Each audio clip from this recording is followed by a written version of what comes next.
This is the Blockchain 360 podcast. Blockchain 360 is a podcast of interviews and discussions about the current state and direction of blockchain. Thank you for joining us today. If this is your first time listening, then thank you for coming. The Blockchain 360 podcast is produced weekly for your enjoyment, and show notes are found at our website, blockchain360.co. Come back often and feel free to add the podcast to your favorite RSS feed or iTunes. You can also follow us on Twitter at Blockchain360. All links discussed today are included in the show notes.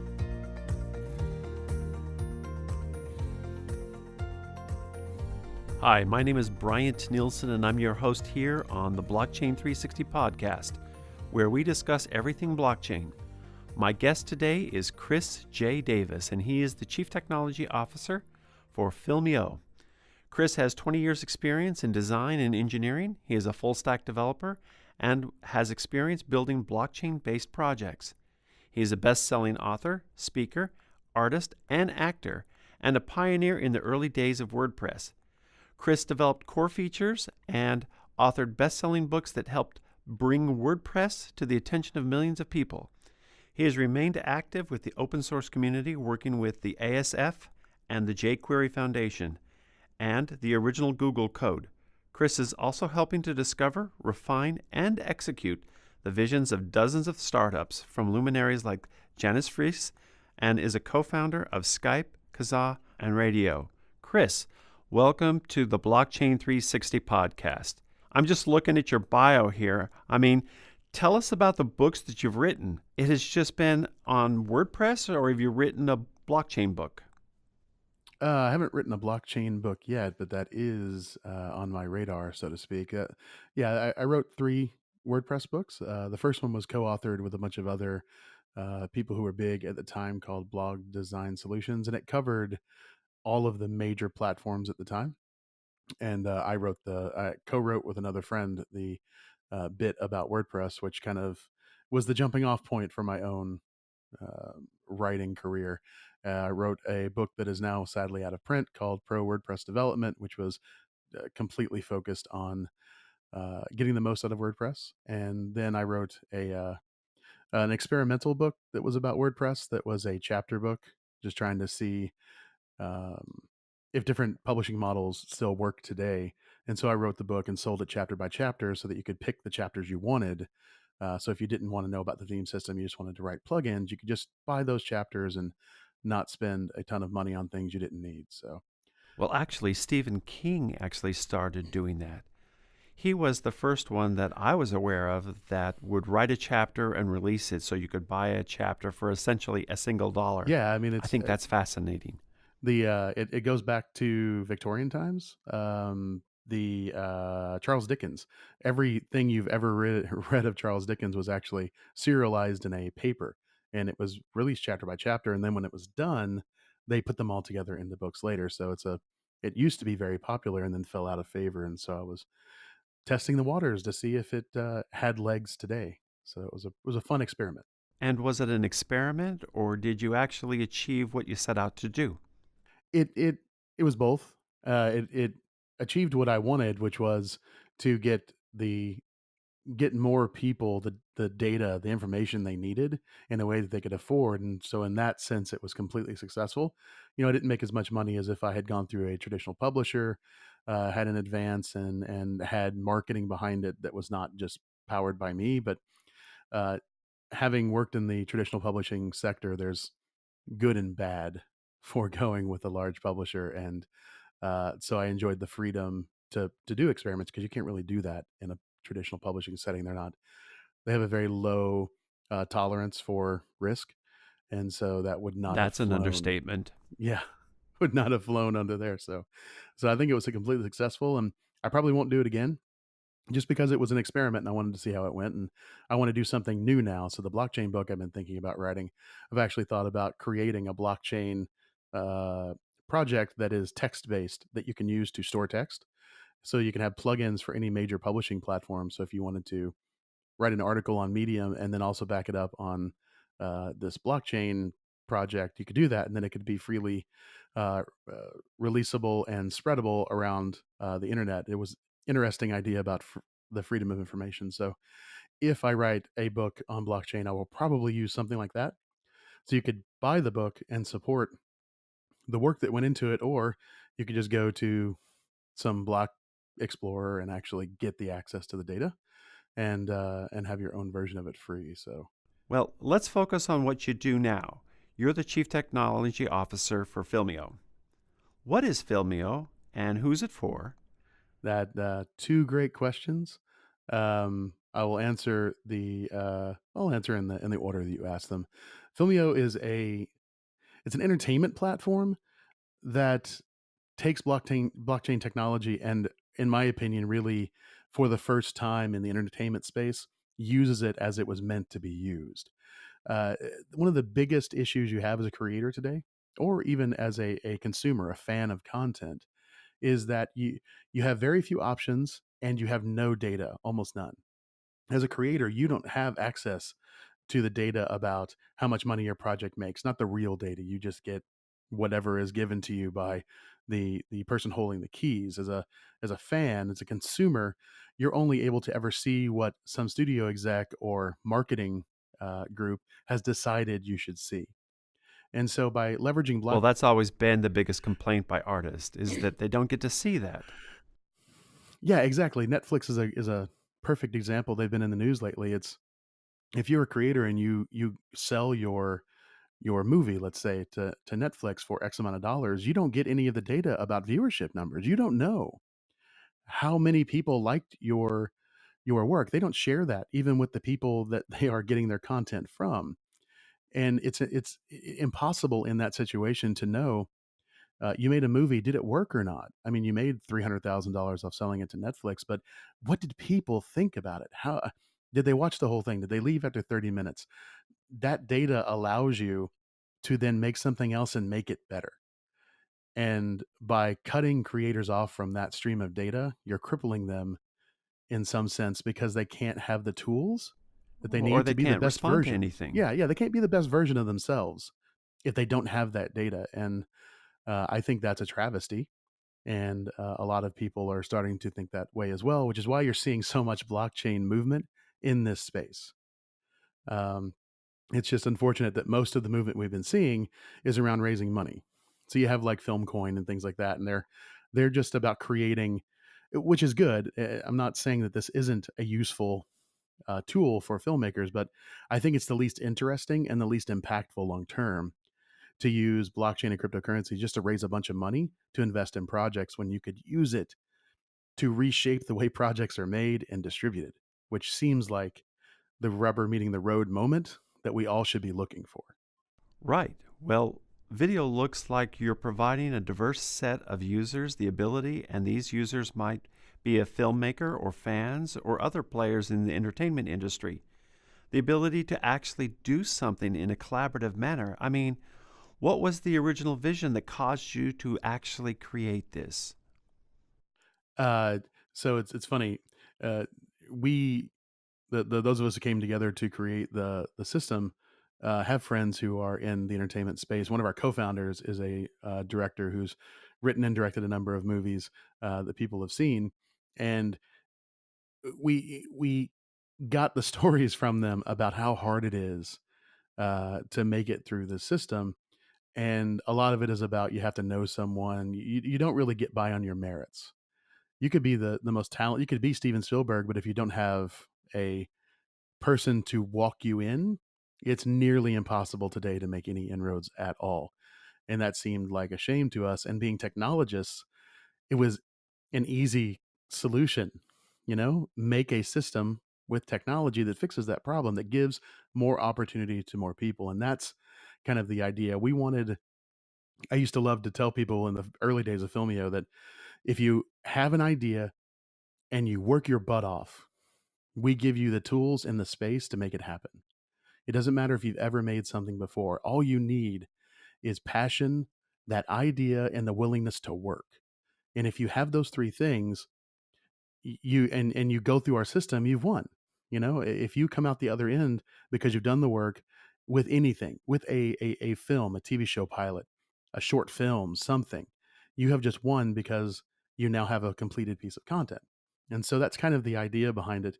And it's grown from there as we've gotten more integrated into the creative space and really focusing on independent filmmakers today because they are the ones that need the help the most in some sense. If you're a blockbuster tentpole Marvel movie, you're good. But if you want to be the next Moonlight or something like that, those movies are in the $2 to $5 million range. They're really hard to get backing and traction on.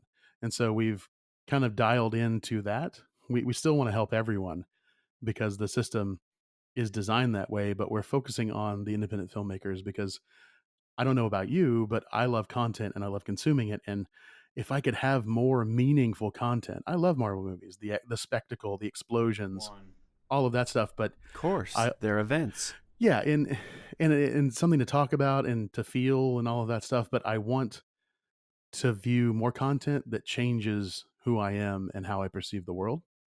And you get that more than anything from independent filmmakers. And those are the people that we want to help more than anything because they are the ones that affect the world in a positive way.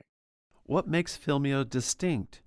There are blockchain for entertainment projects out there that others are using.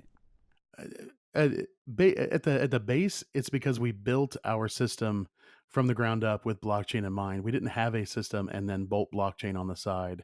We're not using the blockchain and cryptocurrency as a way to raise money necessarily. The entirety of our idea hinges on the blockchain because the blockchain ensures and in some ways enforces transparency and fairness. I can't, even if tomorrow I decided that I didn't care about all of these, highfalutin ideas anymore and I just wanted to make tons of money and take advantage of all these people using our system, I couldn't because the blockchain prevents me from doing that because it enforces transparency and fairness. So every aspect of what we're doing is grounded in that principle. And we chose the blockchain technology, specifically EOS, to help us ensure and enforce that across the board as long as the system is running, which is different than what you see in a lot of places where they are building film funds or a suite of tools like decentralized and things like that. I mean, they they build a tool for you, but they're disparate and they're not connected and they're not holistic and each one does one thing maybe well and it doesn't feel like it's thought out very well. So we have from soup to nuts thought about this and made sure that at every place that it makes sense and enforces our vision, we use blockchain. And you mentioned that you use the EOS platform. Why did you select EOS versus any of the other platforms? Sure. That for a number of reasons. The pedigree of the software itself Just coming. so you know, I'm a big proponent of EOS. Sure. I mean, it's a great piece of technology. It has its downsides, as every piece of technology does. But when I was looking at the landscape, especially 2 years ago when we started, there wasn't much that was user friendly. The that scaled by design and was user friendly. When as a developer and a user experience specialist, I'm looking for things that make the experience for the user better because if the user doesn't love using your software, you've failed no matter what else you've done. And the way they have designed EOS makes sense from that point of view. The API they have is fantastic that allows you to integrate between their platform and whatever you're writing, such that um, it scales faster and um, makes it easier to implement new features because there's an API for it, so you can test it, you can instrument it, it can be done with a constant integration kind of platform, so you can test it automatically. It just makes development easier and faster, and it allowed us to focus on the business logic that makes us different. I don't want to go through all the nonsense of writing all of these smart contracts to do things the system should just do on its own anyway because it's a mature platform. I want to focus my time on the things that make Filmio special and that serve our customers and our users And some of that will be smart contracts because it's business logic, but creating accounts and transferring all of that stuff, I want it to be done and to be rock solid and tested. And that was exactly what EOS was then and still is now.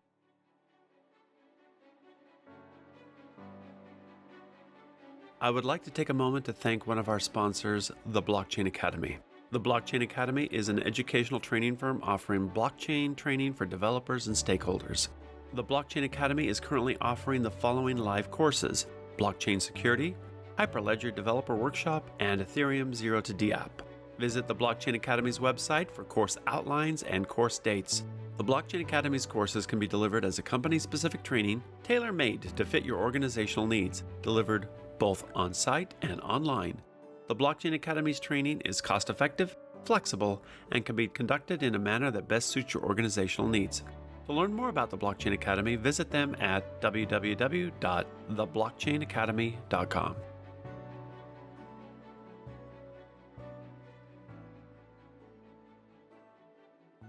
No, I'm looking at your roadmap on your website, which is at film.io, for those of you who are listening. And it looks like you really started back in 2017, long before EOS was even created. But one of the things that I found very interesting is that you co-produced a movie in the first quarter of 2017. Yep, that's correct. And it's funny, that was the inception point for this whole thing was uh that that moment, that movie, that filmmaker who became one of our co-founders and Pat Johnson. He has this movie that 52577. It's a autobiographical, fictionalized, but for the most part, most of the things in the film happened in the way they did about his life, how he uh, was fan one of Star Wars, saw Star Wars at ILM before anyone else had, and it had sat in various states of doneness for years. He would get the money he needed, and then he would hit the end of that, and then there was no more help because that's hard because he was doing it independently. He didn't go to Warner Brothers or one of the places he had a connection because he wanted to be the one who drove this and he didn't want to have to answer to anyone else. It was his life, his message, his vision, and he wanted to ensure that that's what it was. And so the only way to do that today is to be independent. But then that comes with what we've already talked about, the difficulty of finding money and assistance and having to call in favors and all of those things. And so we met Pat, and he had the same kind of vision that we did. He wants to create a new generation of filmmakers who can execute their vision uh, to the highest possible level without the influence or interference really of outside parties. And so it really gelled with us. And so the first moment for us to combine our forces, so to speak, was to help get 52577 finished. And it's an important movie. We've had it screened for That was the audiences. original release date of the original Yeah, Star exactly. Yeah, Wars, isn't it? 52577 was when it hit, and I mean the date's important for that, but it's also tied to the story itself, which I won't spoil it because you should all watch it when it comes out. And that moment really gelled for us that this needed to happen because a movie as good as this movie is, it is fantastic. It is well shot, well written, well acted, has great actors in it. A movie that good that was having so much trouble being finished and released. Uh, really shone a light on where we could help with technology. And that was really the jumping off point for the whole thing. Is there a release date? I am sure there is. It's in finishing right now. That process takes a while because of the soundtrack has to be approved, and they're recording original music for it with Alan Parsons because he's part of the project as well. So it that's the other thing we found out is that everything takes a long time in filmmaking, which is another thing that we want to help is to streamline stuff.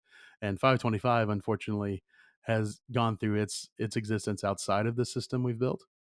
It would have been much easier to do had it been inside, but we learned so much through this process that we have been able to take into designing the system to make it easier. So I know it's in finishing currently, and I can check, and I haven't checked in with Pat in a while because he's heads down trying to get this done as quickly as possible. So I assume before the end of the year, but I can get back to you with an actual date as soon as I know. Well, it would be nice to know.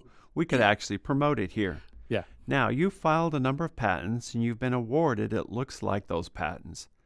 That was prior to actually starting your collaboration with the EOS blockchain. How is it that you were able to create these process flows and these patents for something you hadn't even built yet? Well, the first thing would be to assume we hadn't built anything yet. We, in fact, did. The collaboration with EOS IO was more of a close collaboration with them, talking to them, having meetings and such, because we really want to be, we have the opportunity to be one of the biggest, first, biggest, most impactful apps to launch on the blockchain for EOS. And we wanted to do it right and have a close relationship with them. But I have been working with EOS since the first publicly available release on GitHub, and building things with that. So we also did a lot of prep work because some of the patents apply to blockchain integration technology, and some of them apply to conceptual pieces of the platform that didn't necessarily need to have a close relationship with EOS and Block One to be able to be filed. And so I personally have been heads down thinking about this monstrous uh, task we're taking on since midway through 2017. And so a lot of prep work had been done, design had been done, user experience had been done before we started writing all of the integration between EOS and our software. So tell us about the inner workings of the platform and how your blockchain and tokenization is used to lubricate the whole process. Sure. One of the things we talked that I mentioned earlier was just the availability of data and how it is difficult to have access to it. So, um, one of the things we made a strong commitment to in the beginning and have stuck to is that any data that affects the success of a person or a project on our platform is enshrined in the blockchain for everyone to see forever because it's immutable and all of that. So part of our system is allowing a creator to add a project in whatever state of its existence that project is in, and then be able to build an audience around it by inviting people to come and give them feedback on it through evaluations, rating systems, through social activity like sharing it to your social graphs on Facebook and Twitter, really allowing a creator to leverage these people who come and attach themselves to the project to make the project go. So any of those evaluations, sharing to third party social sites, voting, commenting, all of that stuff gets enshrined in the blockchain, so that if we say that this project is in the top 5% of the projects on our site and it means X, Y, and Z, there's no way for us to fudge that. It's you can point to it in the system and have audit systems and things like that to make sure that what we're saying is true, and we aren't trying to game the system or anyone else is trying to game the system.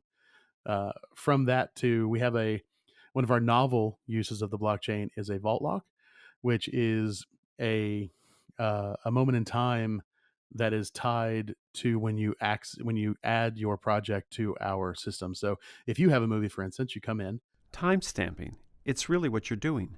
yeah, you timestamp it and it's in the blockchain, and then we create a QR code and it's visibly displayed on your project page so that you can scan that QR code and it takes you to the block explorer to that block and ties those two moments together.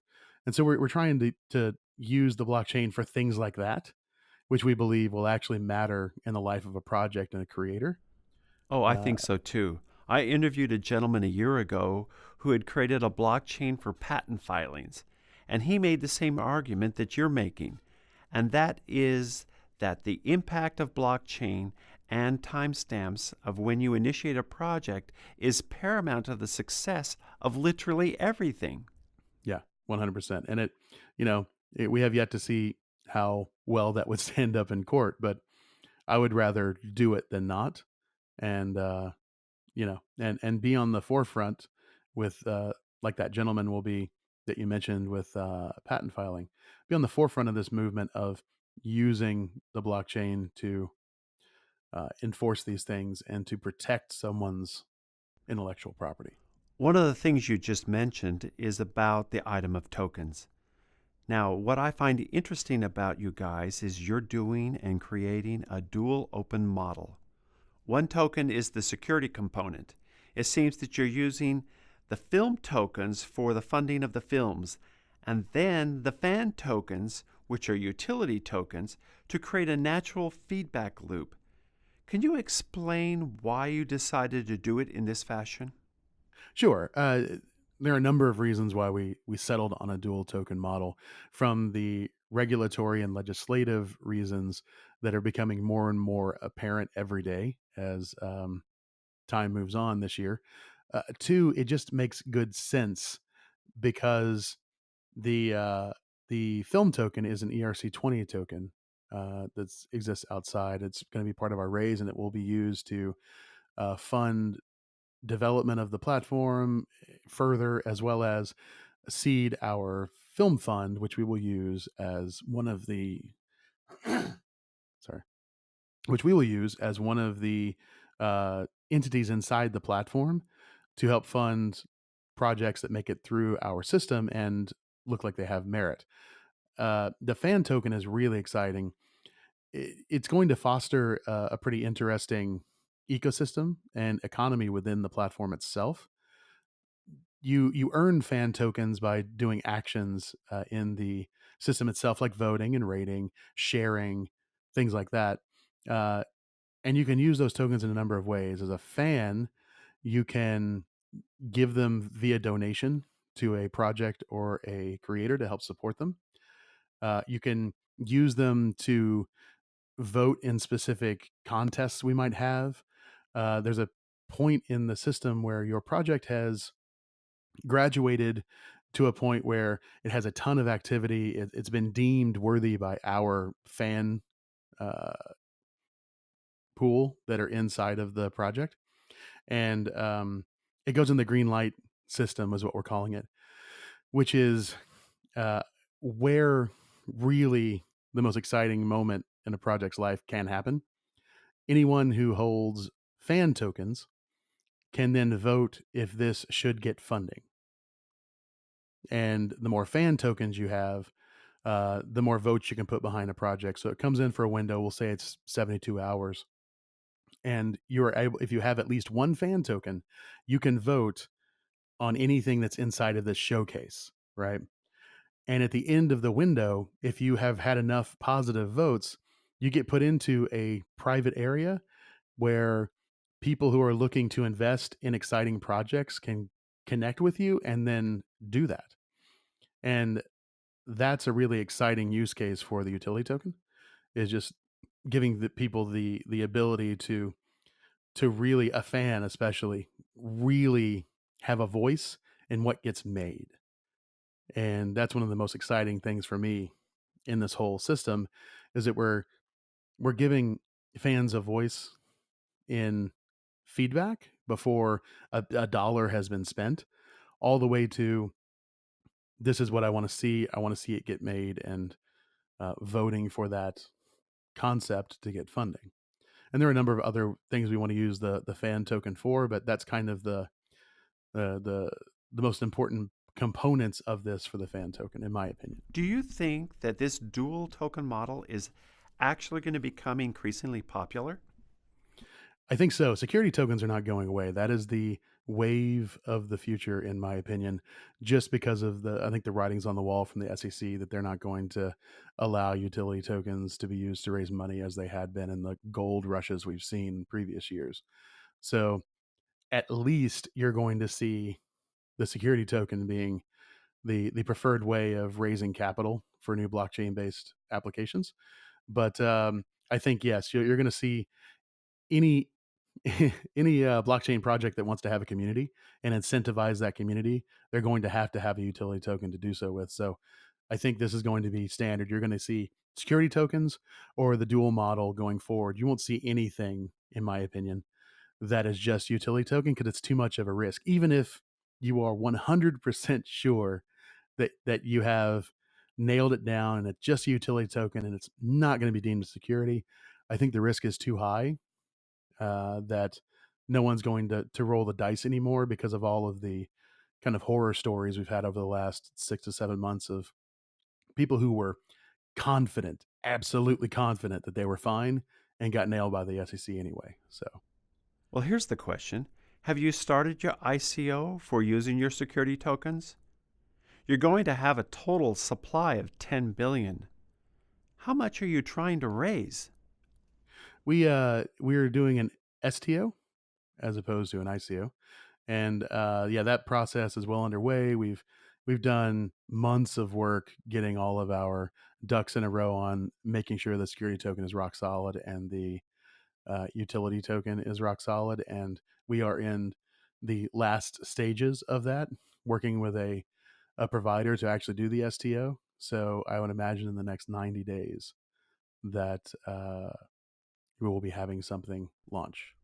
That's fantastic. You've brought up a number of times the current regulatory landscape. What are your thoughts about it? And do you think that regulation is hurting the growth of blockchain and its adoption? And if so, why? Um, I think that the uncertainty right now is what's hurting the adoption and expansion of blockchain. Just personally, I think that the authorities have overstepped quite a bit. Like, uh, there are a number of them that I think were pretty clear were utility tokens that, for whatever reason, have been deemed as security, and I don't believe that that is entirely accurate. But I understand why, because so many clearly security focused utility tokens were created and sold as utilities that they had to just lock down the entire sector to be able to clean this up. But it makes me sad in some sense because what I loved about the idea of of an ICO, of a utility token based raise, was that anyone could participate. And we're moving now to, Two accredited investors. yeah, security tokens, just like raising normal securities stock stuff. I mean, it's just it locks out the normal people who could benefit from this and just makes the rich richer in some sense. And that is a bummer to me because, again, the whole reason I'm in this project in this company is to level the playing field for people who need it. And so it is disappointing that we've moved to a place where something that at one time could have been a very real wealth generator for people has become just another way to continue uh, building up the base of people who are already wealthy. But if you look at it dispassionately, that might be for the best because there are a number of people who invested in those utility tokens that have lost everything, or like they bought it at $1 and it's worth a tenth of a penny now. So it is volatile, it is speculative like crazy. So that there is a balancing there. I can see somewhat protecting people who are not sophisticated investors, but I think we've swung that pendulum so far the other way that it's just disappointing to me.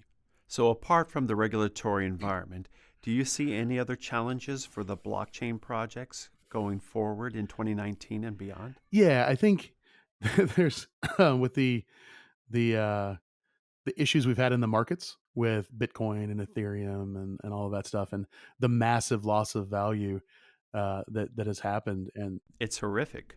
yeah, it was a bloodbath, and that, I think, even though it's not as bad as everyone thinks if you, again, look at it dispassionately from a couple feet back, because Bitcoin was absurdly inflated value wise, and so was Ethereum. I mean, I look at it as a course correction to um, a more sane place. And saying that, I have invested in all of that stuff and I lost a lot of money. So it's not as if I don't have skin in the game, but I still own all of that. And I believe it will, in a much slower, much more sane, managed way, build back up value to where it will be useful.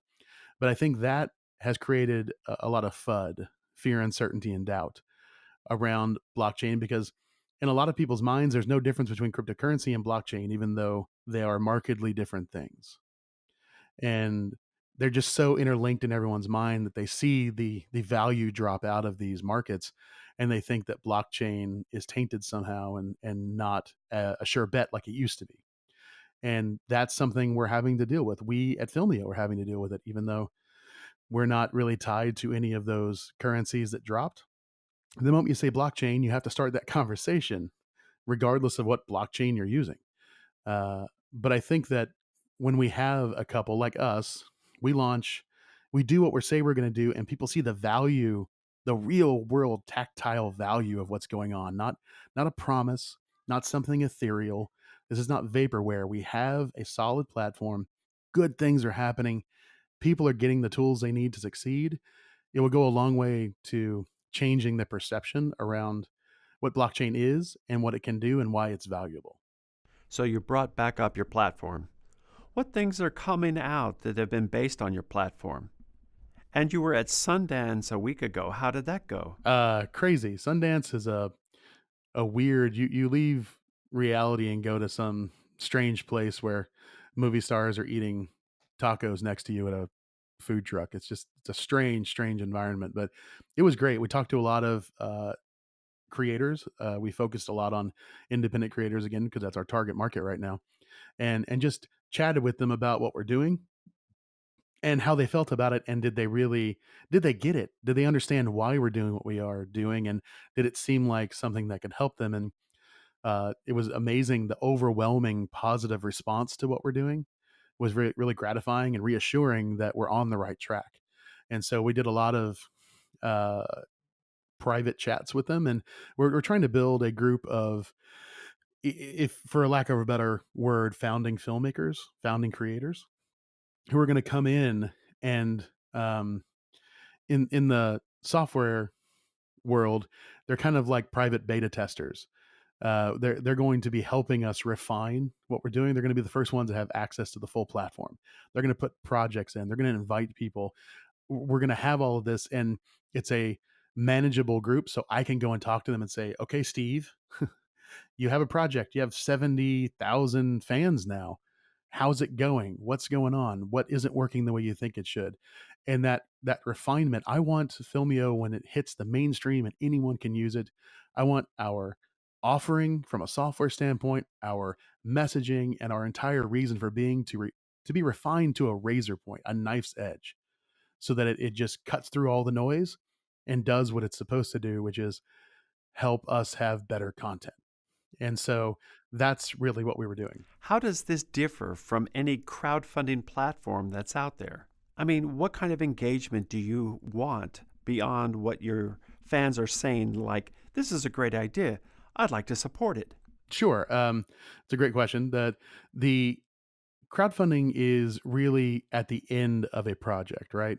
You have an idea. Very few crowdfunding projects succeed that don't have a couple of things done. They have a script completed. They have stars attached. Like Zach Braff is a great example when he has crowdfunded "Wish You Were Here." He was ready to go. He had a script. He had everyone he needed. Everything was ready to go. They just didn't have the money. And so for them, it was a funding issue. And they took to Kickstarter to create the funding they needed to finish the film, to make it. In our system, you can come in with nothing but a log line, which is, it was a dark and stormy night, and Bob walked into the bar that he grew up at and as a kid. Like, that's all you have. And you can come to our system and begin developing that log line into a compelling story by leveraging the fan base. We're not talking about a system where you come in and I go, thumbs up, like that, and then we never talk again. There's community, there's communication going on. The filmmaker has a place where they can do updates and then they can engage their community.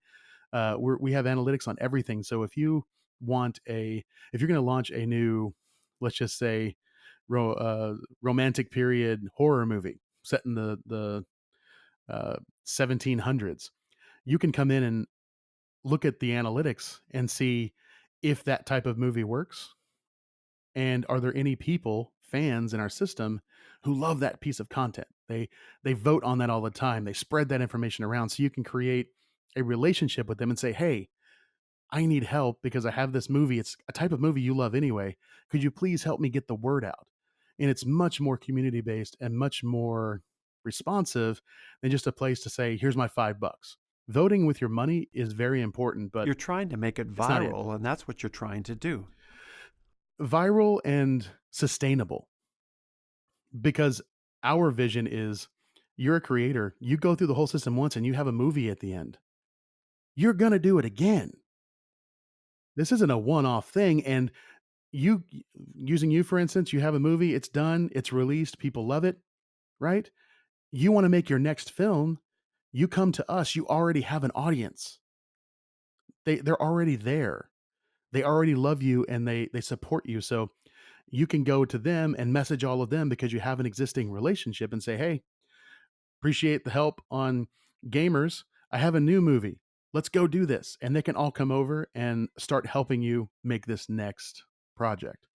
And that type of community is something that does not exist today. And we think we can do it and do it well. What is the business model you're deploying? How does Filmio actually generate revenue? A number of ways. The whole vision for Filmio is a full service community, which means from conception to release. And we have Filmio Now, which is a decentralized streaming network that we are in the process of building now. We're in early days, but in a couple of years it will be up and running so that you can create your film. And if you don't find distribution anywhere else, you can distribute for free or for a small fee on our system, which again is exciting because since you already have an audience within the platform that helps you get to funding and production, you already have an audience for streaming when you're ready to go, and they're all locked in and ready to go, and it's all an integrated system. So their account still works. They don't have to worry about going to Netflix and creating a new account. They just get a pop-up that says your film is ready to view. Click here to view it. So uh, that is one way. The fees associated with the streaming network.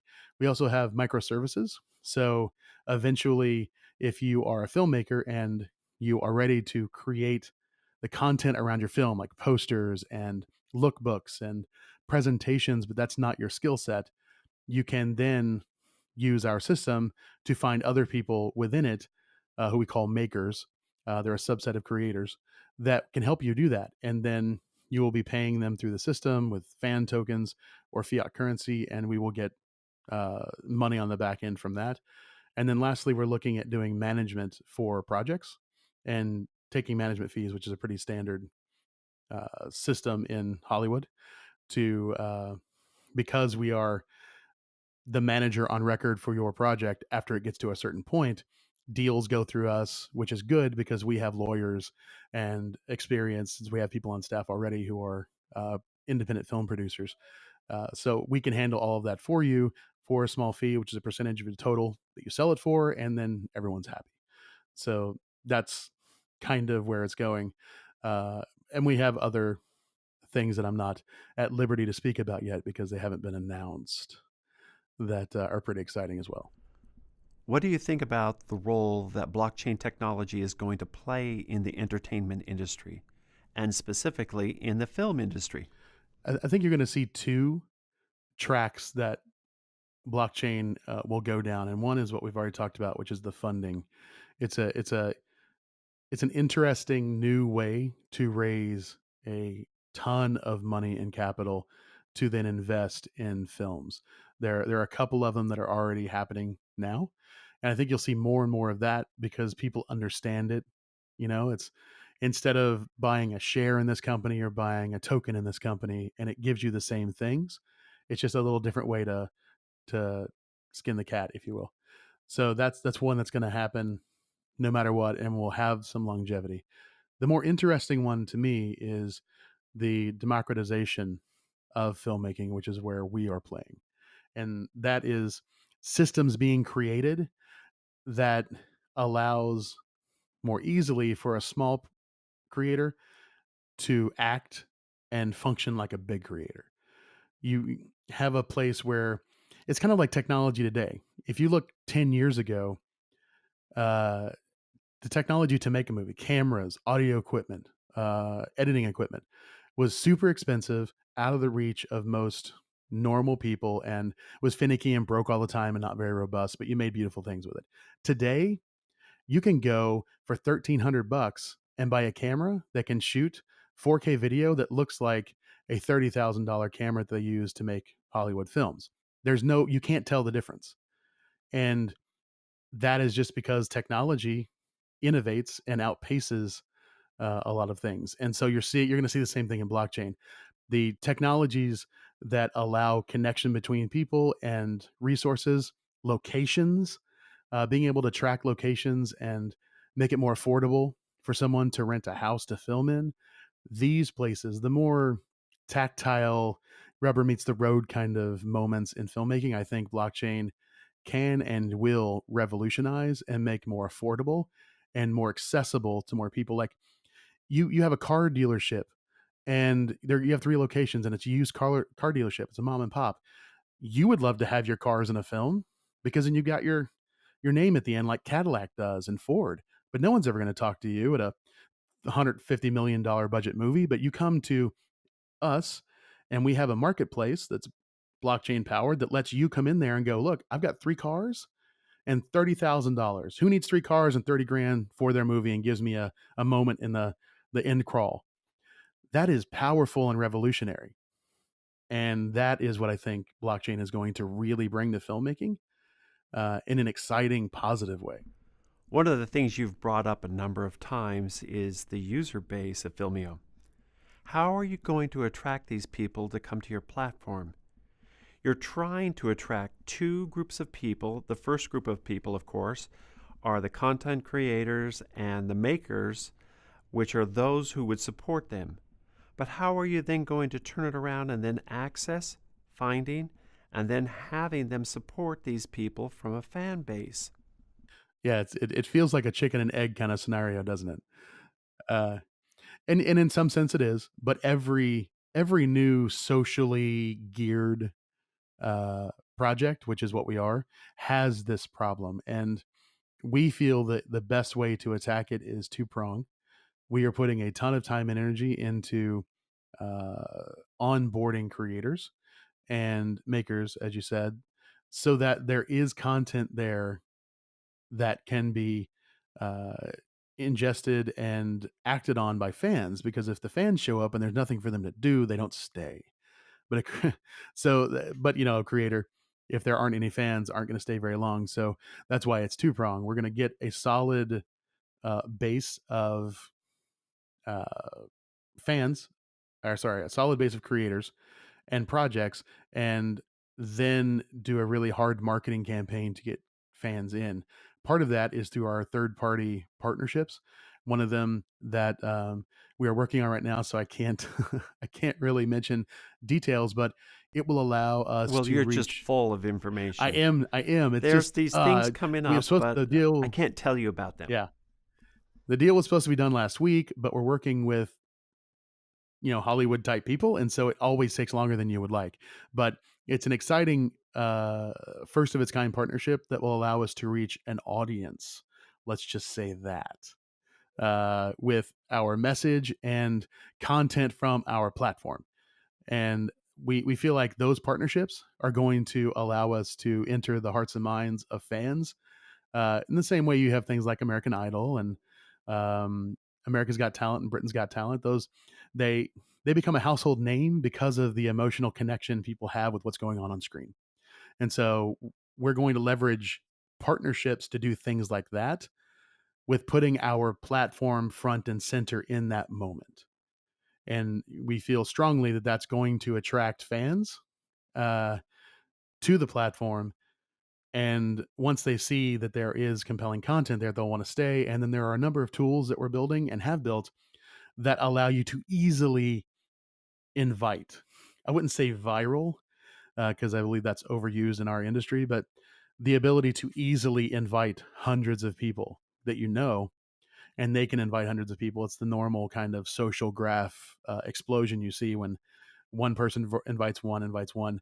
We've built those tools in very early, and they're very robust and mature. So it will allow users to quickly and easily spread the word, so to speak, of the good things that are happening within Filmio. One of the things you're telling me about, if I can restate it, is that you're going to be working on an education program, not only for the film creators and makers, but also for the fans. And the thing you're wrapping it up with is your platform. Where are you in the platform development cycle? What stage are you at? Are you in alpha or in beta? Have you actually released a version 1? No, we're very late stage on our first initial release, which will be the core of what we are bringing to the table, which is our validation engine, which is a fairly sophisticated AI supported platform that allows us to validate content early on in its life. And it's hard to put a launch date on that, but it is somewhere in the next 90 to 121 days. You should be seeing this first initial version come out. And then, since all of us are fairly, like you said, 20, I've been doing this 20 years. I have a very aggressive but manageable roadmap internally of releases pretty often. I like the release early, release often methodology if it makes sense, and I think it does with us. So the initial version will pop. We'll have people using it. We'll get feedback, and then we will have a steady stream of updates from then that bring new features and new integrations online to make the experience deeper and richer. I would like to finish up with you describing your core team at Filmio. Who are the major players that are in your leadership team, and how are they contributing to the project? Oh, sure. Starting at the top, so to speak, we have Brian Hertz, who is our executive chairman. He's a very very experienced serial entrepreneur. Launched a number of companies, from telecommunications to software development, and the telecommunications especially really was a boon for us because that's that's having to do with moving giant amounts of high fidelity data around with low latency and high throughput and high reliability, which with what we're doing is a cornerstone of what we need to bring to the industry. So having him help lead with strategic vision and consulting on technology has been amazing. Our president, Ian Lewinter, is a seasoned marketing and ad professional and creator. He's written books, written episodes of TV, and has written scripts for web video. He's very much in the content creation space and has been doing it uniquely and kind of insanely in a good way for the last 20 or 30 years. So his partner, Don Richmond, is our CMO. And Don is one of those rare people that you find in our line of work that is just incredibly impressive and incredibly humble and incredibly hardworking. And he's worked for Nike and CBS and Sports Illustrated, and he's directed commercials and things like that. So again, he's very much in the content creation space, but has been doing design, communication for the last 20 to 30 years. So he's extremely gifted at communicating content in a way that is fresh and impactful, which is what we need as well. Our first real industry insider we have hired recently, and that is Jillian Stein. She's an independent film producer, has worked on a number of amazing projects. Her most recent one was Welcome to Marwan, which is a fantastic film. She's bringing a lot of what we were missing in our earlier years. We had a lot of ideas and thoughts about what it was like to be inside the Hollywood machine, and she actually has firsthand experience, so she's able to really bring that to the table, and she's helped refine the vision in a really amazing, wonderful way that's made us when we talk to the people we need to talk to in the creative industry, they get what we're saying and they know why it's important. And that's down to Jillian and her influence on what we're doing. You have me, obviously, the heading up the technology, and I'm in a unique position because I have been, like I said, I was an actor, independent films. I went to Hollywood auditions for big major films, and uh, was not treated well by the industry because I'm not what they call leading man attractive. And it was the 90s before you had actors like Zach Galifianakis and some others that are outside of that mold, making a place for people who were outside of the mold to have a career. So I ended up getting frustrated and leaving and doing something else. But I know what it's like to feel like you have the talent to do something and to maybe be great, but then not be given the opportunity for things outside of your control that shouldn't actually matter.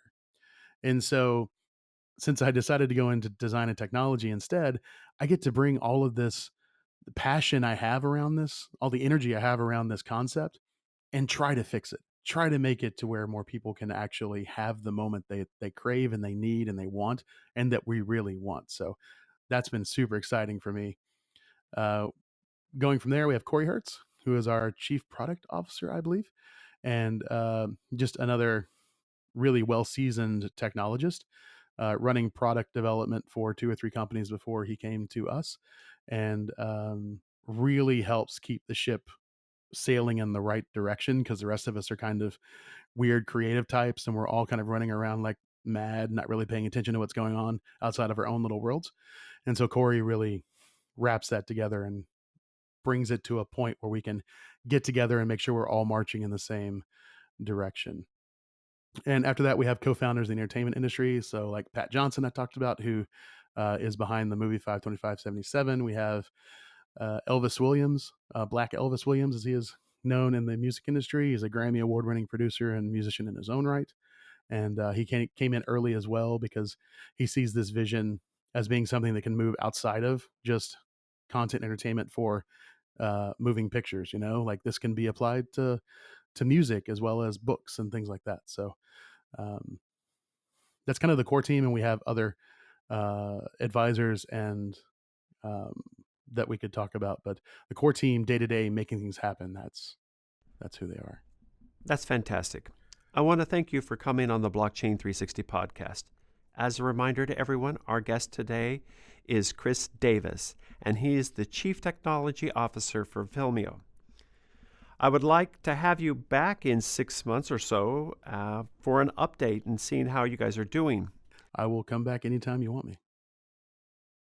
And for all of our listeners, you can access the website and Twitter accounts for Chris by visiting our show notes. Thank you so much for appearing on the Blockchain 360 podcast. The Blockchain 360 podcast is produced weekly. Have a question? Want us to interview someone specific? Wish to hear about a particular topic? Let us know. You can email podcast@blockchain360.co or tweet us on Twitter @blockchain360 or at our website blockchain360.co.